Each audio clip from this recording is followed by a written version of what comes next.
మంచి మేడం రోజు మాకు నెలకు ఒకసారి తిన్నికి పంపిస్తుంది. మేడం తొందరగా బయటికి రావాలని మేము రోజు దేవునికి ప్రార్థన చేస్తున్నాం.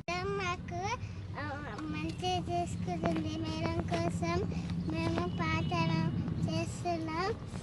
మేడం తొందరగా బయటికి రావాలి.